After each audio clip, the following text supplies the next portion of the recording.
Hi, folks. Welcome to another episode of Film Study. This is Ken McKusick, back from vacation and excited to be doing this show tonight with Paul Seidenzahl. Seidenzahl, right? Seidenzahl? Correct. Okay. Thanks, Paul. Appreciate you living with me, mispronouncing that. But we're going to talk about Derrick Henry's contract. And there's a lot to discuss here. There's a lot of meat here. We're not going to go through every element of how this is done. If you want that, Brian McFarland has good information about that, and you can talk about him. We're really talking about a lot of the wisdom of the contract, a lot of other elements of Henry's play in 24. We obviously had a fantastic season. The question is, how much of it was him? How much of it was playing with Lamar Jackson or the scheme in Baltimore or whatever else? But anyway, Paul, appreciate you joining me for this. No problem, Ken. Glad to be here. Yep, your idea too. So I want you to start it off, and maybe we start by talking at the original deal that Henry signed, which really seems cheap at this point. Yeah, definitely does.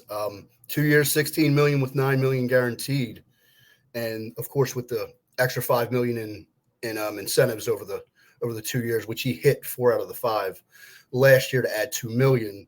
So that was pretty good contract at the time, for a running back of his stature at his age. So that was pretty much right in line.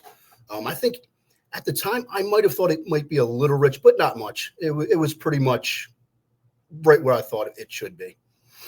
All right. I have to admit that I was not fully on board with the thing. It's definitely lukewarm on the deal, and I've been, what I've said the whole time is, if he stays healthy, it'll probably be a good deal. And that's the same I'll say for the next 3 years. If he stays healthy, it's probably going to be no problem. It's going to be a very good deal. If he gets hurt, that's a different matter. And running backs his age do tend to miss time. So it's something that has to be considered. One of the things that I've also said, though, about Henry is he's kind of proven himself to be a little bit like the Nolan Ryan of running backs. Now, Frank Gore would take offense to that, and he'd say, "No, I am," but or Adrian Peterson, who played late into their career.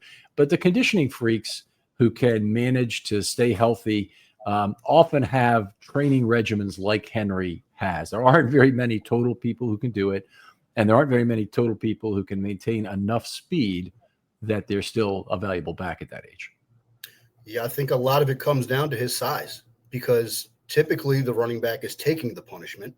And a lot of times with him, he's dishing out the punishment.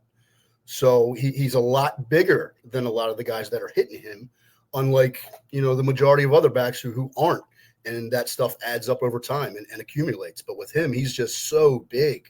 I mean, you stand next to him, he is an absolute monster of a human being. And I think that definitely helps him, in that regard.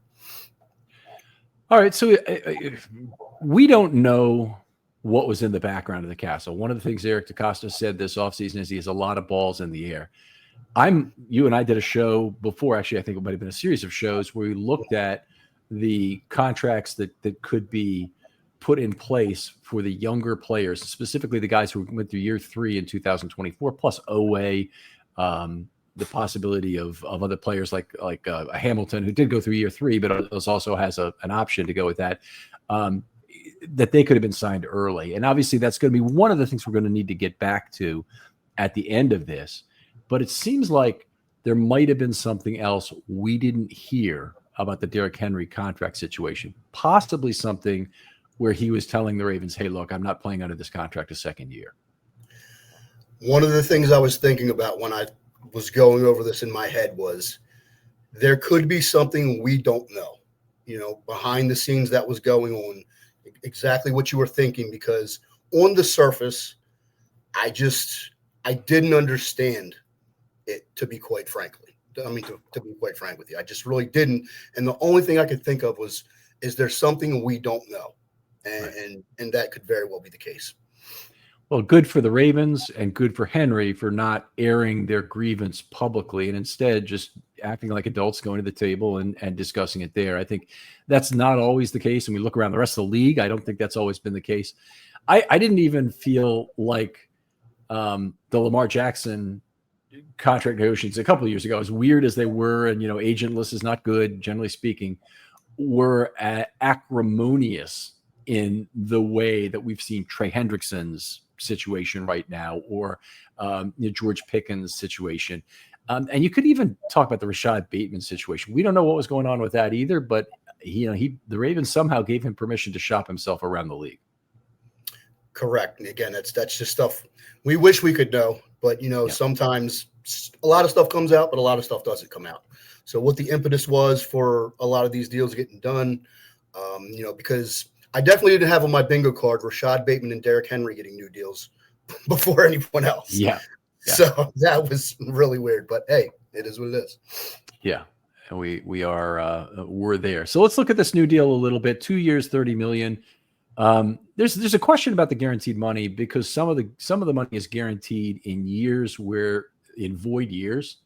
And I believe that's not fully guaranteed money, but if you look at a site like OTC, it'll show up as guaranteed money there. Somebody else, Brian McFarland, somebody else who knows more about the capology could look at that and probably explain under what circumstances is that guaranteed. But I think this is a case where the guaranteed money is slightly inflated by out-year guarantees that don't really exist. And the way it could exist is if the Ravens re-sign Henry for 2028 and later, which I think, what do you feel is the percentage chance of them wanting to do that? 28 and later after this one runs out? After this one runs out. Ken, you're asking me to be a little bit of a psychic there because predicting 3 years ahead in the NFL is tough sledding. But I would think because he's going to be 34, age 34 year. I mean, it would be truly unique if he was still producing at a level even close to what he is now. Now, I'm not ruling it out, but I just think the percentages are low. But then you ask yourself, well, could he still be a part of a shared backfield at that point or something in that regard? But after this one runs out, the new one runs out, I still think it's pretty low. I mean, that's a long time, especially in running back years at that age. So, right. I agree. And I think one of the concerns I would have with the new contract is that they really need to make sure Henry plays in 27 and it doesn't become an old maid deal. Now they've got base salaries are low in 25 and 26. So he's still got $11 million in base salary in 27 plus a $1.9 million option and 9.24 of cap savings if he's cut prior to 27. So that's the pivot year on this. The Ravens don't want the Ravens really don't want two things. They don't want him to play so well that he comes back to them and holds out in 2027. They don't want that. They've given him enough of a base salary that I think the chance is very low of that occurring, but who knows? He could retire and then leave him holding the bag on some prorated money effectively. The other thing they don't want to do is have him as play drop off so much that they want to get rid of him, which is probably the larger possibility of the two. If I had to set a probability on each, I'd say more like 40%, maybe 50%. The Ravens don't want his 2027 season, and about maybe 20 to 25% that Henry thinks he's too good for that contract amount. Yeah, I think what we talked about earlier with that 25 versus 19 amount of full guarantees, that's a pretty big difference, you know what I mean, in that year. Because if it was the higher number, you're in a little bit of a tough spot there. But if it's that lower number, like we just went over, then you actually can do some maneuvering. And I would tend to agree with you that, you know what I mean, that is the kind of the inflection point. You know what I mean? You would want them to obviously not to go that route, but if they had to, that lower 19 full guaranteed makes it much more palatable than versus the other number that I previously looked at on OTC. Okay. And I really have to figure out if that's the case or not. I'm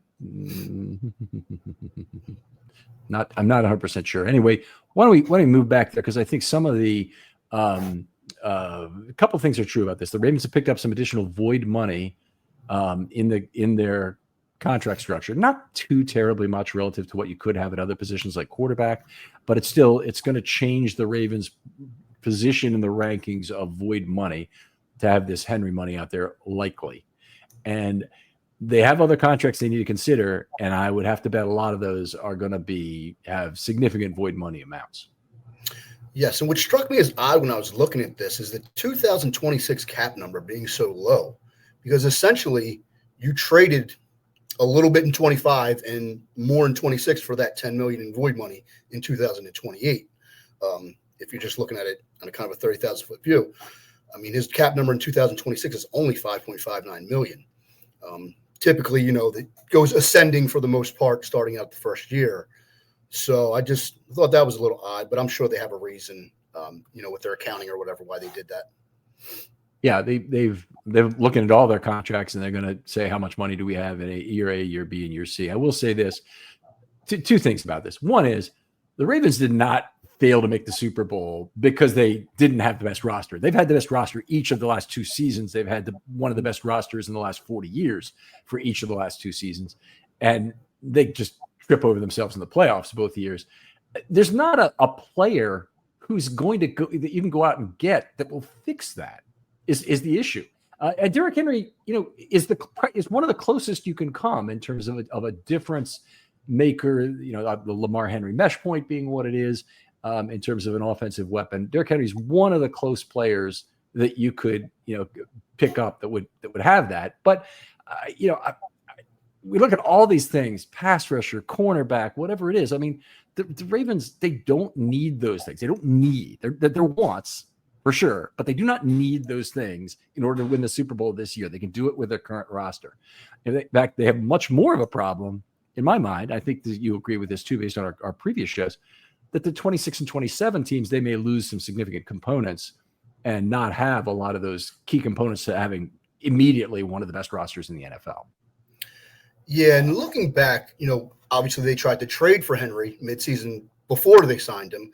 So it's almost like the Ravens kind of knew what could come from this with Lamar Jackson next to him, because they attempted one time, failed, and then last offseason they actually made it happen. And I could argue that they're looking forward ahead with that as well, saying we knew what this combination was going to do in that backfield, and we saw it, and we don't have any reason to think outside of injury that it's going to change much with these two guys next to each other in the backfield playing off of each other. And but back to the roster, like you said, I mean, this is the best roster I've ever seen. Probably the Ravens have it. Now they just got to do it. They just have to complete the task and just limit those stupid turnovers in the playoffs. And this team can beat anybody. Right. I'm in the same place. And, I'm kind of happy they're addressing a kind of weakness of the team with a player like Jair Alexander, but he's probably a good example of a thought to be enormous difference maker who probably, when it all comes down to it, is not going to play significantly different, or certainly is not significantly above the dollar values that the Ravens are giving him. I find it really hard to believe he'll be more than, a veteran player playing for market value in this year. He could be slightly better. Hey, he could play 14 games this year for the first time in however long it's been, and be a completely different player in terms of his health. But I still think it's a little unlikely that he'll move the needle as a free agent. Yeah, I think when they signed him, you have to expect what you've seen out of him the past 2 years, unfortunately. I mean, and he just has missed so many games that if you get anything more, great. That's just a bonus. But that was the thought when you signed for that number, is you have to expect, and then just hope for the best. Right. And maybe we're probably looking at that in terms of Henry. I want to get to that in just a second. But Alexander reminds me in a lot of ways of some of the later career signings of Jimmy Smith. Jimmy Smith, they kept him around, very injury prone for the later part of his career. He'd play a few games and he was always good when he played. But it was always a struggle to keep him on the field and keep him healthy. They talked about moving to safety, which would have been as much as I love Jimmy Smith, the football player, he would have never lasted there, with the physical concerns of the position. It's not like Marlon Humphrey that I think he could move there and be very good. Alexander, I think very similarly, he's an outside corner or nothing. And if he is the outside corner, he'll give you a pretty good level of play for whatever time he's out there. And hopefully that's enough to justify the $4 million they spent on him. Yeah. Jimmy Smith is a perfect comp for him. Perfect. Perfect pedigree. What exactly perfect comp there. All right. Now you did a write-up on this. I really appreciate it, Paul. When you do a show, you always give me much more than we even have time to talk about, but that's great. It's good. We can fish through, we can talk about some things. This is fantastic.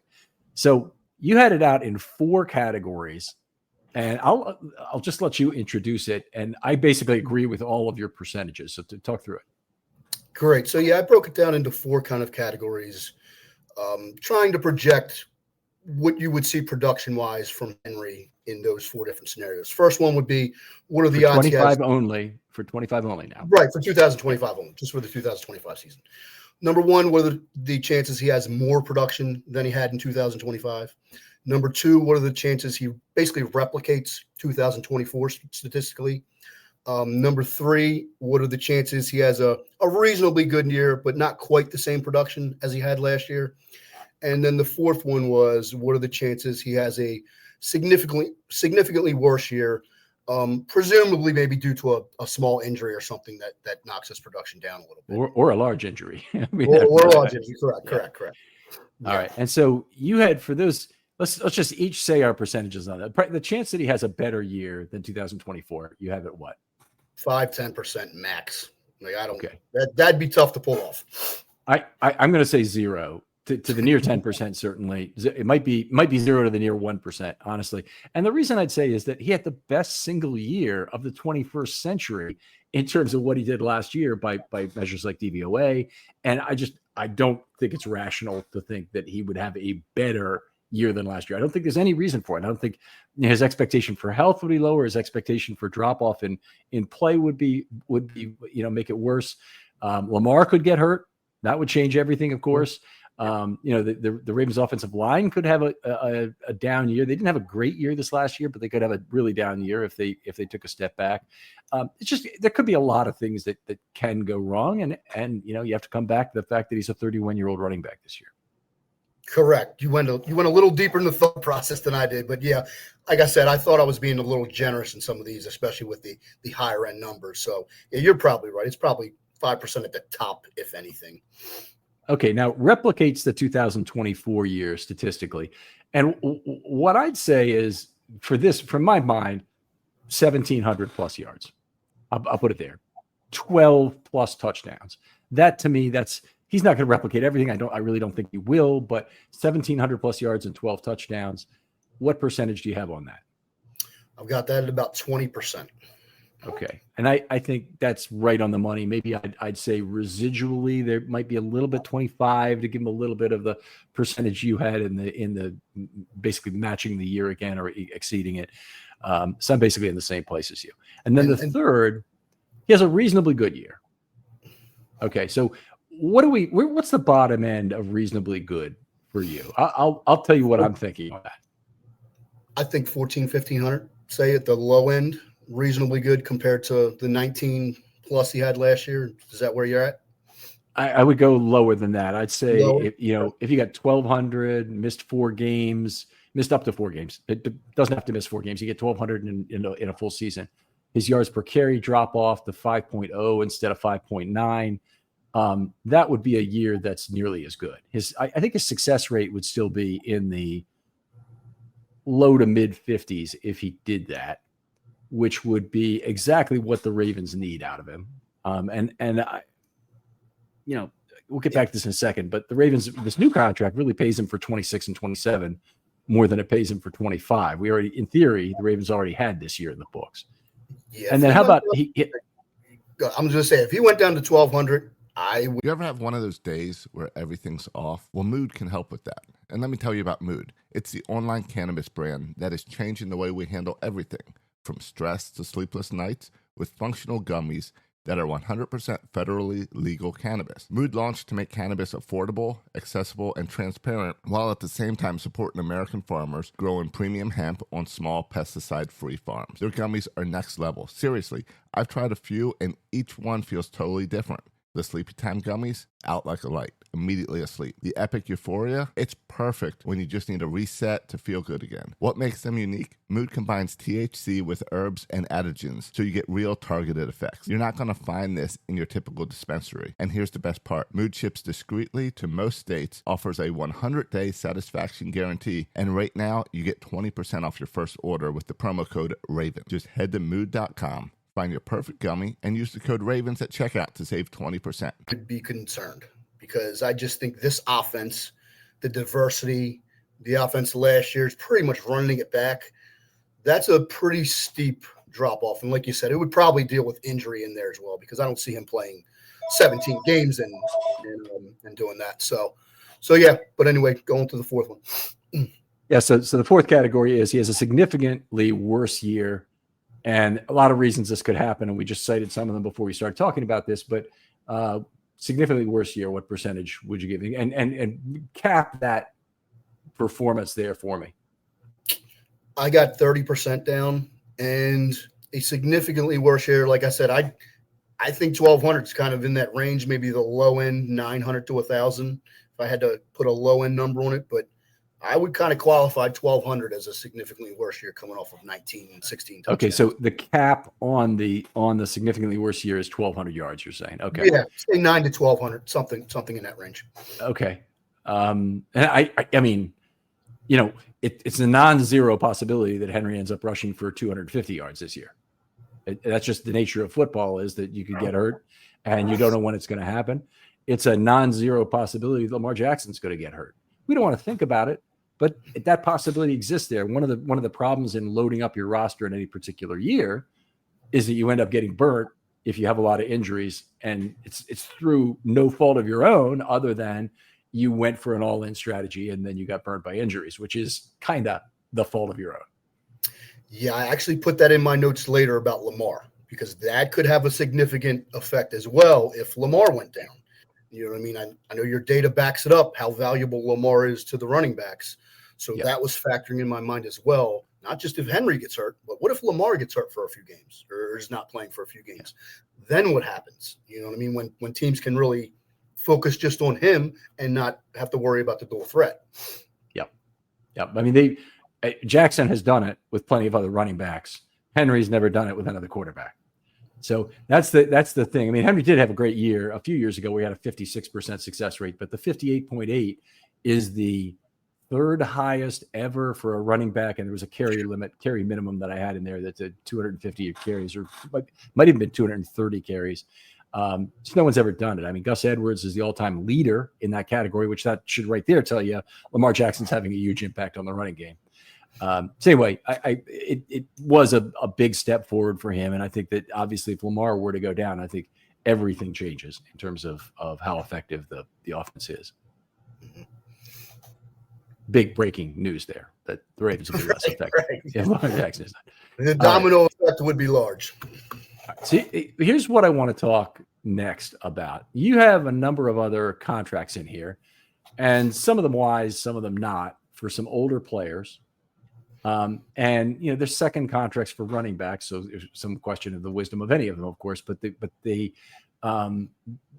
thing you're trying to do, I think, is compare Henry's value to some other players, and then discuss what kind of a market there might be for him after 2025 if he'd have decided to not, to play out his deal with the Ravens. Correct. Yeah, that's really what I wanted to see. Like, okay, if he just played out the season, and if you could fit him into one of those four categories, whichever it was, what would the market really be? I mean, typically for that age of a running back, we saw last offseason what we signed him for, the 2 years, $16 million. I don't care how good you are. There's really not much of a market. You know what I mean? If we're being honest. Now, are there outliers? Of course, but they are very few and far between. I mean, a lot of these guys have trouble getting signed 3-4 years younger to another contract, much less, over the age of 30. So I just wanted to take a look at the other ones, where the top of the food chain kind of was as far as the average annual value, and kind of just try to think about where would he be, you know what I mean, if he just played out the rest of the year. Okay. All right. Well, we'll talk about it. So who are some of the comps in your opinion? For Derrick Henry, There really aren't many for Derrick Henry because of his age.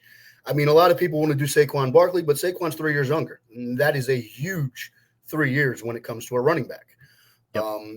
That's what a lot of the kind of the off-season chatter was with the fans. Well, Saquon, they're not the same player right now. That 3 years is a big, big age difference. McCaffrey, I mean, he's 29. He's been battling injuries recently, so probably not going to work out too well for him on the next contract. But if you're looking for comps for Derrick Henry, you can find me one because I really can't as far as his production and his age. I guess here's the $64 million question maybe for Henry would be this, is can he get another team to buy into the notion that he'll be just as good or he'll be close to as good without Lamar Jackson? That is the question, Ken. And I feel like if Ken McKusick has those numbers supporting the Lamar effect, I suspect other teams do as well, as much as they have their eyeballs. Yep. So that is truly the big question. Would there be another team out there who said, we can take Derrick Henry away from the Ravens and expect to get the same or even close to the same performance when he's not next to Lamar Jackson? Because previous to being not next to Lamar Jackson the couple years before that, he wasn't there. You know what I mean? So all the evidence suggests that Lamar is really an X factor as far as his production is concerned. Right. I agree. I don't think there's any pocket passer who will do for Henry what Lamar did for him. And in a lot of ways, the team that might make most sense for Henry is the team that just signed Barkley. It's the Eagles with Jalen Hurts, with their big offensive line, with the non-complete commitment to passing, with a dominant defense that you're going to want to run out a bunch of games. I mean, that's the kind of team that would really value him. The Detroit Lions have a bunch of young running backs. They could be in the category, but they don't have a particularly mobile quarterback. It wouldn't be a team like the Rams is completely the wrong fit for a player like Henry with their sort of quarterback. I don't know if he makes sense for the Chiefs or not. I really don't. It would certainly hurt from a fear perspective if he went to the Chiefs, but there just aren't a lot of teams around the league that he'd be a good fit for. There's only one Lamar Jackson, Ken, and you might have some other quarterbacks who move and can scramble like Mahomes, but the threat level of Lamar Jackson is unlike any other quarterback in the NFL, even with Jalen Hurts. I mean, again, he can run, but he's not running like Lamar Jackson. He's not as deadly in that mode as Lamar Jackson is. So I just think it's few and far between, if any, other teams you could pair him with and expect, the same impact. Right. It'd be really interesting to see how much I don't want to see this happen, by the way, but if he went to Buffalo, how much of a drop off he'd have in his playing with Josh Allen. But I think that would probably be likely that he wouldn't have the leverage that he has with the Jackson mesh point. Let's go back to talking about a different kind of leverage, though. Did he have anything here? Like, was he in a position to hold first of all, I guess there's multiple ways. Was he in a position to hold the Ravens up? So I want to hear your thoughts on that. And second of all, was he in a position to demand more money just relative to market for 26 and 27? So he's essentially, his cap number actually comes down by a little bit, but the Ravens end up really paying for it in 26 and 27. Did he have the leverage for such a thing? Now, he made the deal, so maybe that inherently says he did, but I'd like to hear your thoughts. I don't think he did. I really don't think he did because, again, they have to understand that he got a bump by being here. We are probably extending his career, into the future, whereas another team, you could have seen a steady drop-off. So when you factor all that in and you factor the age and you factor the position, it's going to be real hard for him to have that type of leverage to make demands, on that subject area. I just don't see how he had any real leverage like that, considering all these other factors that are present with the Ravens that might and are probably not present with other teams. And again, you go back to the age and all that stuff. I just don't think he did. And like I said, maybe there are things we don't know that went on behind the scenes, but even if there were, like, what is his really angle? You know what I mean? Is he going to really make a stink, really hold out on this team at this time after coming off of that year? I mean, I tend to think not. It would be decidedly a bad move, I think, from a lot of perspectives. He'd get advice from his people not to do that. But one of them being a year off at age 31 is a very bad thing for a running back. And we've seen how bad a thing it is for a receiver. It's a lot worse for a running back. But we saw Des Bryant try and get back into the league, and other players have been suspended. It was the Browns receiver who had one big year, but he became a free agent when he's about 30. Josh Gordon. Josh Gordon. We see what happens with some of these guys who spend time out of the league. They're not coming back. Even the guys who did for the Ravens this last year, I mean, they had several, Anthony Miller being one of them, who hadn't had a catch in a couple of years. The last guy I can really remember who was successful coming back from a multi-year absence, and he'd been around, he'd been on the team, it's Qadri Ishmael. I mean, he went 2 years without a catch, and then he came back, and I think he was still under 30 when that happened. He might have been 29. But it was there haven't been a lot of wide receivers who've come back from that either. Yeah, and if you take your extreme example, okay, is Derrick Henry really going to sit out and not play? All things, not changing. Is that really? That's not going to happen. It's right. It's not. You do have to deal with that in the business world. You have to deal with that all the time. You have to really figure how much have I over a barrel here if someone comes in and tells you they have another offer. Do they really want to go? Does it make sense for them? You do have to figure it. It's not it's a wide open market. Everybody's a free agent at all times, obviously in the regular working world, with some exceptions. But they basically, you need to factor that in every time you do it. All right, I got one more topic I want to hit on before we call this, and that is you have two players who impacted each other. You have Jackson impacting Henry, and we've seen a big bump in terms of Henry's productivity. But Jackson also had arguably, or perhaps not even arguably, his best season. The 2019 season is very close in terms of how good it was. Certainly was another MVP season, but I think most people would probably say that the 24 season was even better. Is there an argument that Derrick Henry made Lamar Jackson better by as much as he was made better by Lamar Jackson? Ooh, that's an interesting question. By as much, I'm not sure, but could they have benefited each other? Absolutely. I definitely would not discount that. I mean, I think that is clear because, one's working off the other. You know what I mean? If attention goes one way, then attention's, not going the other way. So as much though, that's a tough question. I would tend to lean no, but I definitely would not dismiss, the impact it had on Lamar, considering Lamar is literally coming off, like you said, his arguably best season of his career. So I definitely don't want to, minimize that impact, but I don't think it's as much, as it is the other way around. Okay. By the way, that's where I am as well. I think that, that if I had to just put it into parts and whatnot, I think Derrick Henry benefited about twice as much as Lamar Jackson benefited this last year. If I had to just say it, I think Lamar is the more exceptional, more extreme athlete. And we see it on a lot of other plays that don't involve Derrick Henry at all. In fact, a lot of plays where Derrick Henry's not even on the field, and we still see Lamar Jackson making a difference with other players and other defenses. This is good. But anyway, a great move for Derrick Henry to sign in Baltimore, a fantastic original signing for the Ravens. And in terms of the new signing, we did to say one other thing is he signed for 3 more years here to play in Baltimore. If he were to stay on the roster to start the season for each of those 3 years, such that there's no cut that creates cap space in 27 in particular.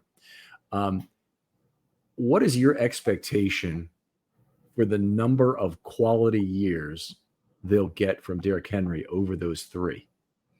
If he's on the roster in that 3rd year, okay. If he's on the roster in that 3rd year, we have to assume that he was pretty darn good the year before that. So probably in the high 1s, you know what I mean? Okay. If we're being honest, near 2, because again, that's that inflection point. So if he's back again under the same contract, presumably, that means he's pretty much had probably 2 good years or 2 relatively good years. So that's kind of where I put it, I guess. Yeah, I think it's very reasonable. I do think there's risk of injury each of the years that would reduce it certainly from 3 to something under 2. If you want to put me at 1.6 or 1.7, I don't think I'd have a problem with that. If anybody out there is trying to pin me down on a number, that I think the Ravens probably get 1 injured year out of these 3 from Henry. He's had 1 in the last 3, where he only played 8 games for Tennessee, and before he came to Baltimore. And I think he would, yes, it stands a very good chance to have a season of the 3 that is close to as good as what he did last year. And if that were to happen in the second year, like you said, that kind of automatically makes the option decision a little bit easy in terms of that third year. And so they're not independent events. I can't add my possibility of each of those 3 happening independently and just add that up to what it is. And I think 1.6, 1.7 is perfectly reasonable there. I want to contrast that to when the Ravens signed Elvis Dumervil after the 2012 season. And so they signed him for 2013. It was a 5-year deal. That was after Faxgate, and the Ravens are getting Dumervil, who'd had a couple of really enormous years and a bunch of years where he hadn't been as good. I want to go back to Dumervil and just see how good had he been. How old was he when we signed him? Was he? He was 29 when he staged 29 season. And so he actually played 4 of the 5 years. He basically played a full season, 15, 16, 16, 16. And then he had 1 year of 8 games, 2 Pro Bowls, and an AP1 in 2014 when he had the 17 sacks. But my feeling about it was that we were going to get 1 top shelf year out of Dumervil. We actually might have done better than that, because he didn't have to have 10 sacks in all those years to have a top shelf year. He's a hell of a pass rusher. That they're going to get 2 years of some kind of sputtering production, and then they're going to get probably 2 years where he was hurt, or at the tail end that he was cut for cap purposes. And he ended up actually outperforming, I think, that contract. I don't think he outperformed the contract, but he stayed with the Ravens for all 5 years. That's amazing to sign a 29-year-old free agent and to get. He stayed for 4. He stayed for 4. They cut him before 2017, and San Francisco picked him up for that last year. So he played 15, 16, 16 for the Ravens, and then played 8 games in his final year. They were kind of managing his snap count better, I thought, with the Ravens, something they do very well, taking rotational players, reducing, like Campbell, they did the same thing with, kind of reducing his snap count and getting more productivity on a per snap basis. So, anyway, I think Dumervil is a guy who also outplayed the contract. If they got a Dumervil-esque result, and the thing we've seen is the 2014 season is the opposite number of Henry's 2024, the contract's still going to be okay. Because Dumervil is a hell of a player for 2 more years for the Ravens, and then in that third year he dropped off. He only played 8 games. That would not be out of line for my expectation for this, and I think that would be reasonably good. Totally agree. All right. Paul, always a pleasure talking football with you. Tell folks where they can follow you online on Twitter or wherever else. So my new Twitter handle is @LamarVerseAllen. So that should be interesting tweets for the next 10 years or so. And it's Purple Kool-Aid Drinker's name. I'm there all the time talking Ravens, and follow me, hit me up, and always love talking Ravens football. All right. Outstanding, Paul. Other folks out there, still a little bit of time to get some film study shorts in. Got a bunch that we're recording this week. Love to hear from you if you've got a topic you're passionate about. Somebody wants to talk about the possibility of a retractable roof in Baltimore. Paul, of course, had this, and we've got some other good ones relating to late round wide receiver draft picks, to what to expect out of the Ravens secondary this year. But give me that little corner of the Ravens that you're really passionate about, and tell me what it is you'd like to talk about. Hit me up in a DM, and I'll get right back to you. Paul, thanks again for coming on. No problem. Thank you, Ken. And we'll talk to you next time on Film Study.